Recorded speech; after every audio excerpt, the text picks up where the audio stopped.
Hi ಗೆಳೆಯರೇ, ನಮ್ಮ ಚಾನೆಲ್ಗೆ ಹೊಸಬರಾಗಿದ್ದರೆ ದಯವಿಟ್ಟು ಸಬ್ಸ್ಕ್ರೈಬ್ ಮಾಡಿಕೊಂಡು ವಿಡಿಯೋವನ್ನು ಲೈಕ್ ಮಾಡಿ ಮತ್ತು ಇತರರೊಂದಿಗೆ ಹಂಚಿಕೊಳ್ಳಿ. ಈಗ ಕತೆಗೆ ಹೋಗೋಣ. ಹಳ್ಳಿಯೊಂದರಲ್ಲಿ ವಾಸವಿದ್ದ ನಮ್ಮ ಕತೆಯ ನಾಯಕಿ ಸವಿತಾ. ಸವಿತಾಳ ತಂದೆ ತಾಯಿ ಕಡುಬಡವರು, ಆದರೂ ಕಷ್ಟಪಟ್ಟು ದುಡಿಯುತ್ತಿದ್ದರು.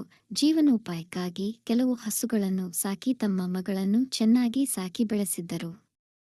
ಅವಳು ನೋಡಲು ಒಳ್ಳೆಯ ಬೊಂಬೆಯಂತೆ ಆಗಿದ್ದಳು.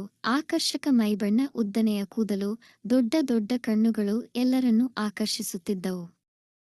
ಅಷ್ಟೇ ಅಲ್ಲ, ಅವಳು ತುಂಬಾ ಬುದ್ಧಿವಂತ ಹುಡುಗಿ, ಎಲ್ಲರ ಜೊತೆಯಲ್ಲೂ ಚೆನ್ನಾಗಿ ಹೊಂದಿಕೊಳ್ಳುತ್ತಾಳೆ. ಒಂದು ದಿನ ಆ ಹಳ್ಳಿಗೆ ಡಾಕ್ಟರ್ ಒಬ್ಬರು ಬಂದರು. ತಿಂಗಳಿಗೊಮ್ಮೆ ಆ ಊರಲ್ಲಿ ಮೆಡಿಕಲ್ ಕ್ಯಾಂಪ್ ನಡೆಯುತ್ತಿತ್ತು. ಇಬ್ಬರು ನರ್ಸ್ಗಳ ಜೊತೆಗೆ ಒಬ್ಬ ಡಾಕ್ಟರ್ ಬಂದು ಎಲ್ಲರ ಆರೋಗ್ಯ ತಪಾಸಣೆ ಮಾಡಿ ಸೂಕ್ತವಾದ ಔಷಧ ನೀಡುತ್ತಿದ್ದರು. ಅವಳು ಕೂಡ ತನ್ನ ತಂದೆ ತಾಯಿಯರನ್ನು ಡಾಕ್ಟರ್ ಹತ್ತಿರ ತಪಾಸಣೆಗಾಗಿ ಕರೆದುಕೊಂಡು ಹೋದಳು. ಅಲ್ಲಿ ಡಾಕ್ಟರ್ ಚಂದ್ರು ಅವಳನ್ನು ನೋಡಿ ಆಶ್ಚರ್ಯಪಟ್ಟು ಬಿಟ್ಟನು. ಅವಳ ಸೌಂದರ್ಯಕ್ಕೆ ಮಾರು ಹೋಗಿದ ಚಂದ್ರು ಇಂತಹ ಸುಂದರಿಯೊಬ್ಬರನ್ನು ಈ ಹಳ್ಳಿಯಲ್ಲಿ ನೋಡಿರಲಿಲ್ಲ. ಅವಳ ಮೇಲೆ ಅವನಿಗೆ ಆಸೆ ಹುಟ್ಟಿತು. ಡಾಕ್ಟರ್ ಆಗಿದ್ದರು. ಅವನ ವಯಸ್ಸು 30 ವರ್ಷ ದಾಟಿರಲಿಲ್ಲ. ಯಂಗಾಗಿ ಚೆನ್ನಾಗಿದ್ದ ಅವನಿಗೆ ಹುಡುಗಿಯರ ಮೇಲೆ ಹುಚ್ಚು ಮತ್ತು ಆಸಕ್ತಿ ಹೆಚ್ಚು. ಅವನಿಗೆ ಇದು ಹೊಸದೇನಲ್ಲ, ಈ ಹಿಂದೆ ಕೂಡ ಇಂತಹ ಘಟನೆಗಳು ನಡೆದಿದ್ದವು.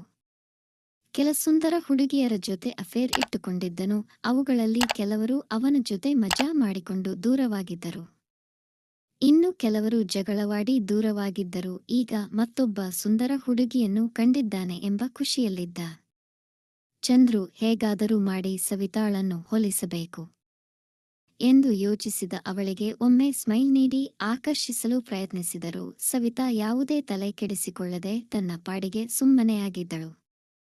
ಅವಳ ತಂದೆ ತಾಯಿಯರ ಜೊತೆ ಮಾತನಾಡುವಾಗ ಅವರ ಮನೆಯಲ್ಲಿ ಹಸುಗಳಿವೆ ಎಂಬುದನ್ನು ಗೊತ್ತಾಗಿತ್ತು.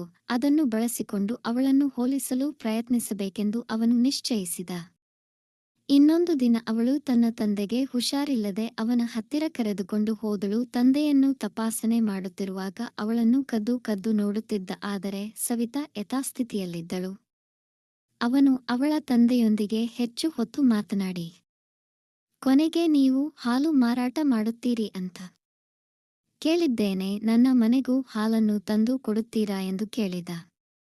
ಅದಕ್ಕೇನು, ನಾಳೆಯಿಂದ ನನ್ನ ಮಗಳು ನಿಮ್ಮ ಮನೆಗೆ ಪ್ರತಿದಿನ ಹಾಲು ತಂದು ಕೊಡುತ್ತಾಳೆ ಎಂದು ಅವಳ ತಂದೆ ಹೇಳಿದರು. ಅವನಿಗೆ ಸಂತೋಷವಾಯಿತು. ಆ ದಿನದಿಂದ ಅವಳು ಪ್ರತಿದಿನ ಹಾಲು ಕೊಡಲು ಅವನ ಮನೆಗೆ ಹೋಗತೊಡಗಿದಳು. ಮೊದಲು ನಾಚಿಕೆಯಿಂದ ಮಾತನಾಡಲಿಲ್ಲ, ಆದರೆ ನಿಧಾನವಾಗಿ ಅವನು ಅವಳನ್ನು ಒಲಿಸಿಕೊಳ್ಳಲು ಪ್ರಾರಂಭಿಸಿದ. ಅವನು ಅವಳಿಗೆ ಹಣ ಕೊಟ್ಟು ಹೊಸ ಬಟ್ಟೆಗಳನ್ನು ಖರೀದಿಸಲು ಹೇಳುತ್ತಿದ್ದ. ಮೊದಲಿಗೆ ತಿರಸ್ಕರಿಸಿದರು, ಆನಂತರ ಒಪ್ಪಿಕೊಂಡಳು. ದಿನ ಕಳೆದಂತೆ ಚಂದ್ರು ತನ್ನ ಪ್ರೀತಿಯನ್ನು ನಯವಾಗಿ ವ್ಯಕ್ತಪಡಿಸಿದ. ಒಂದು ದಿನ ನಾನು ನಿನ್ನನ್ನು ಪ್ರೀತಿಸುತ್ತೇನೆ ಎಂದು ಹೇಳಿದ. ಈ ಮಾತು ಕೇಳಿ ಅವಳಿಗೆ ಏನು ಹೇಳಬೇಕೆಂದು ತಿಳಿಯದೆ ಆಘಾತದಿಂದ ಸುಮ್ಮನಾಗಿ ಬಿಟ್ಟಳು. ಆದರೆ ಅವನು ಅಷ್ಟಕ್ಕೆ ಸುಮ್ಮನಿರಲಿಲ್ಲ. ಅವನು ಅವಳನ್ನು ತನ್ನ ಮನೆಯೊಳಕ್ಕೆ ಕರೆದೊಯ್ದು ಅವಳ ಸೊಂಟದ ಮೇಲೆ ಕೈ ಹಾಕಿ ತಬ್ಬಿಕೊಂಡನು. ಈ ದೃಶ್ಯಕ್ಕೆ ಸವಿತಾ ಇನ್ನಷ್ಟು ಬೆಚ್ಚಿ ಬಿದ್ದಳು. ಏನು ಮಾಡಬೇಕೆಂದು ತಿಳಿಯದೆ ಗೊಂದಲಕ್ಕೆ ಒಳಗಾದಳು. ಅವನು ತನ್ನ ಉದ್ದೇಶವನ್ನು ಹೆಚ್ಚು ಸ್ಪಷ್ಟಪಡಿಸುತ್ತಾ ಅವಳ ಸೊಂಟವನ್ನು ಆವರಿಸತೊಡಗಿದನು. ಅವಳಿಗೆ ಅಸಹ್ಯವಾದರೂ ಅವನು ಅವಳನ್ನು ಗಟ್ಟಿಯಾಗಿ ತಬ್ಬಿ ಅವಳ ಮೇಲೆ ಆಳ್ವಿಕೆ ನಡೆಸತೊಡಗಿದ.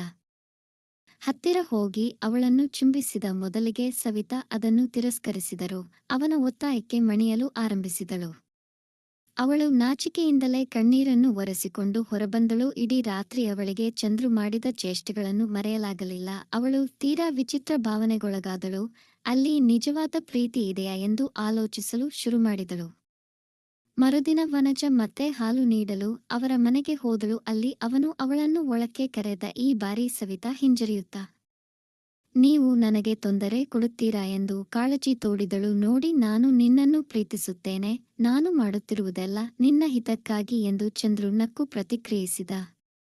ಆದರೆ ಸವಿತಾ ವಿಶ್ವಾಸಕ್ಕೆ ಬರಲಿಲ್ಲ. ನೀವು ಶ್ರೀಮಂತರು, ನಾನು ಬಡವರು, ನಾವು ಮದುವೆಯಾಗೋಕೆ ಸಾಧ್ಯವಿಲ್ಲ, ನೀವು ನನಗೆ ಮೋಸ ಮಾಡುತ್ತೀರಾ ಎಂದು ಅಸಹನೆಯನ್ನು ವ್ಯಕ್ತಪಡಿಸಿದಳು. ಇದಕ್ಕೆ ಚಂದ್ರು ತಕ್ಷಣವೇ ಪ್ರತಿಕ್ರಿಯಿಸದೆ, ನಾನು ನಿನ್ನನ್ನು ನಿಜವಾಗಿಯೂ ಪ್ರೀತಿಸುತ್ತೇನೆ, ನಿನಗೆ ಭಯಪಡುವ ಅಗತ್ಯವಿಲ್ಲ ಎಂದು ಸಮಾಧಾನಪಡಿಸಿದ. ಸವಿತಾಳಿಗೆ ಅವನ ಮಾತುಗಳಿಂದ ಸಂತೋಷವಾಯಿತು. ಆದರೆ ಅವನು ಏನಾದರೂ ಮೋಸ ಮಾಡುತ್ತಿದ್ದಾನೆ ಎಂಬ ಅನುಮಾನ ಅವಳ ಮನಸ್ಸಿನಲ್ಲಿ ಉಳಿಯುತ್ತಲೇ ಇತ್ತು. ಚಂದ್ರುಗೆ ತನ್ನ ಭಾವನೆಗಳನ್ನು ತಡೆಯಲು ಹೆಚ್ಚು ಕಾಲ ಸಾಧ್ಯವಾಗಲಿಲ್ಲ. ಒಂದು ದಿನ ಅವನು, ನೀನು ನನಗೆ ಪ್ರಿಯವಾಗಿದ್ದೀಯಾ, ನಾನು ನಿನ್ನ ಜೊತೆ ಹೆಚ್ಚು ಸಮಯ ಕಳೆಯಬೇಕು ಎಂದು ಹೇಳಿದ. ಸವಿತಾಳಿಗೆ ಮುಜುಗರವಾಯಿತು. ಇದು ಮದುವೆಯ ನಂತರ ಮಾತ್ರ ಎಂದು ಅವಳು ಶಾಂತವಾಗಿ ಉತ್ತರಿಸಿದಳು. ಆದರೆ ಚಂದ್ರು ಸುಮ್ಮನಾಗಲಿಲ್ಲ. ಅವನು ಅವಳನ್ನು ಒಪ್ಪಿಸಲು ನಿರಂತರವಾಗಿ ಪ್ರಯತ್ನಿಸುತ್ತಿದ್ದನು. ಕೊನೆಗೆ ಸವಿತಾ ಅವನ ಒತ್ತಾಯಕ್ಕೆ ಮಣಿದಳು. ಮರುದಿನ ಪಿಂಕ್ ಬಣ್ಣದ ಲಂಗದಾವಣಿ ಧರಿಸಿ ಅವನು ಹೇಳಿದಂತೆ ಅವನ ಮನೆಗೆ ಹೋದಳು. ಅಲ್ಲಿ ಚಂದ್ರು ಅವಳಿಗಾಗಿ ಕಾತರದಿಂದ ಕಾಯುತ್ತಿದ್ದು. ತಕ್ಷಣವೇ ಅವಳನ್ನು ತನ್ನ ಹತ್ತಿರ ಎಳೆದನು. ಅವನು ಅವಳನ್ನು ತೋಳಿನಲ್ಲಿ ತಬ್ಬಿಕೊಂಡು ತುಟಿಗಳ ಮೇಲೆ ಮೃದುವಾಗಿ ಚುಂಬಿಸಿದ. ವನಜ ಕೂಡ ಇದನ್ನು ಅನುಭವಿಸಲು ಶುರುಮಾಡಿದಳು. ಅವನು ಅವಳನ್ನು ತನ್ನ ಮಲಗುವ ಕೋಣೆಗೆ ಕರೆದುಕೊಂಡು ಹೋಗಿ ಗಂಡ ಹೆಂಡತಿಯರು ಮಾಡುವ ಭಾವನೆಗಳನ್ನು ವ್ಯಕ್ತಪಡಿಸುತ್ತಿದ್ದ ಚಿತ್ರಗಳನ್ನು ತೋರಿಸಿದ. ನಾವು ಕೂಡ ಹೀಗೆ ಮಾಡೋಣ ಎಂದನು. ಇದನ್ನು ಕೇಳಿ ಅವಳು ನಾಚಿಕೊಂಡು ತಲೆ ತಗ್ಗಿಸಿದಳು. ಅದನ್ನು ಗಮನಿಸಿದ ಅವನು ಅವಳನ್ನು ತಕ್ಷಣ ಹಾಸಿಗೆಯ ಮೇಲೆ ಮಲಗಿಸಿ ಅವಳ ಮೈಯನ್ನೆಲ್ಲ ಮುತ್ತುಗಳ ಮಳೆಯಿಂದ ಆವರಿಸತೊಡಗಿದನು. ಅವಳು ಮೊದಲನೇ ಸಲ ಇಂತಹ ಅನುಭವವನ್ನು ಪಡೆಯುತ್ತಿದ್ದಳು. ಅವನು ಮುಂದಕ್ಕೆ ಇನ್ನೂ ಹೆಚ್ಚು ಹತ್ತಿರ ಹೋಗಲು ಪ್ರಾರಂಭಿಸಿದ. ಅವಳನ್ನು ನಿರ್ವಸ್ತ್ರಗೊಳಿಸಿ ಅವಳ ಮೇಲೆ ಆಳ್ವಿಕೆ ಸಾಧಿಸತೊಡಗಿದ. ಕೆಲವೇ ನಿಮಿಷಗಳಲ್ಲಿ ಸವಿತಾಳಿಗೆ ಮೊದಲ ಬಾರಿ ಆ ಅನುಭವ ಸಿಕ್ಕಿತು. ಆದರೂ ಈ ಎಲ್ಲಾ ಘಟನೆಗಳ ನಂತರ ಅವಳು ವಾಸ್ತವಕ್ಕೆ ಬಂದು ಕಣ್ಣೀರು ಹಾಕಿದಳು. ಅವನು ಅವಳಿಗೆ ಸಮಾಧಾನ ನೀಡಲು ಪ್ರಯತ್ನಿಸಿದರು. ಆ ದಿನ ಮಾಡಿದ ಕೆಲಸ ಸವಿತಾಳ ಮನಸ್ಸಿನಲ್ಲಿ ಬೇರೆ ರೀತಿಯ ಅನುಭವಗಳನ್ನು ಮೂಡಿಸಿದವು. ಇವರಿಬ್ಬರು ಹೀಗೆ ತಮ್ಮ ಸಂಬಂಧವನ್ನು ಮುಂದುವರಿಸುತ್ತಿದ್ದರು. ಒಂದು ದಿನ ಸವಿತಾಳಿಗೆ ತಾನು ಗರ್ಭಿಣಿಯಾಗಿದ್ದೇನೆ ಎಂಬ ಅನುಮಾನವಾಯಿತು.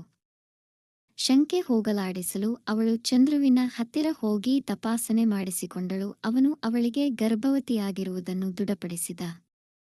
ಈ ಸುದ್ದಿಯನ್ನು ಕೇಳಿದಾಗ ಅವಳಿಗೆ ಭಯ ಕಾಡತೊಡಗಿತು. ಅವನನ್ನು ಮುಂದೇನು ಮಾಡುವುದು ಎಂದು ಕೇಳಿದಳು. ಆದರೆ ಅವನು ಸುಮ್ಮನಿರದೆ, ಏನು ಹೆದರಬೇಡ, ಗರ್ಭಪಾತ ಮಾಡಿಸಿದರೆ ಎಲ್ಲಾ ಸುಗಮವಾಗುತ್ತದೆ ಎಂದು ಸಲೀಸಾಗಿ ಮಾತಾಡಿದ.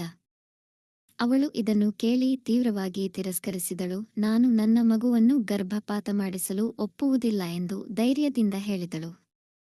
ಆದರೂ ಅವನು ಅವಳನ್ನು ಒತ್ತಾಯಿಸುತ್ತಾ, ನಾವು ಈಗಲೇ ಮದುವೆಯಾಗಲು ಸಾಧ್ಯವಿಲ್ಲ, ಇದನ್ನು ಈಗ ತೆಗೆಸಿಬಿಡೋಣ, ಆಮೇಲೆ ನಿನ್ನನ್ನು ಮದುವೆಯಾಗುತ್ತೇನೆ ಅಂತ ತಪ್ಪಿಸಿಕೊಳ್ಳುವುದಕ್ಕೆ ನೋಡಿದ. ತಾನು ಮುಂದೆ ಕಷ್ಟದಲ್ಲಿ ಸಿಲುಕಬಹುದು ಎಂದು ಅವನಿಗೆ ಭಯವಿತ್ತು.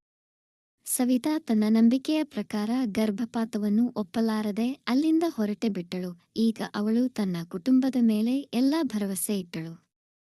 ಅವಳು ಮನೆಗೆ ಬಂದು ತನ್ನ ಅಪ್ಪ ಅಮ್ಮರಿಗೆ ಎಲ್ಲಾ ಕಥೆಯನ್ನು ವಿವರಿಸಿದಳು. ಇದನ್ನು ಕೇಳಿದ ಪೋಷಕರು ತೀವ್ರ ಆಘಾತಕ್ಕೊಳಗಾದರು. ಅವರು ತಕ್ಷಣ ಊರಿನ ಪಂಚಾಯಿತಿಗೆ ದೂರು ಸಲ್ಲಿಸಿದರು.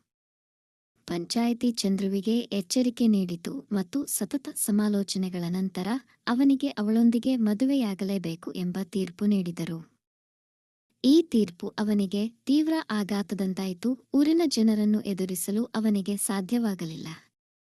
ಪಂಚಾಯಿತಿಯಲ್ಲಿ ಚಂದ್ರು ತನ್ನ ತಪ್ಪನ್ನು ಒಪ್ಪಿಕೊಂಡು ಸವಿತಾಳೊಂದಿಗೆ ಮದುವೆಯಾಗಲು ಒಪ್ಪಿಗೆ ಸೂಚಿಸಬೇಕಾಯಿತು. ಇಷ್ಟು ದಿನ ಅವಳನ್ನು ವಂಚಿಸುತ್ತಿದ್ದ ಚಂದ್ರು ಕೊನೆಗೆ ಅವಳೊಂದಿಗೆ ಮದುವೆಯಾಗಬೇಕಾಗಿ ಬಂತು. ಈ ಸಂದರ್ಭದಲ್ಲಿ ಸವಿತಾಳ ಪೋಷಕರು ಕಷ್ಟಗಳನ್ನೆಲ್ಲ ಮರೆಯುವಂತೆ ಸಮಾಧಾನಪಟ್ಟುಕೊಂಡರು.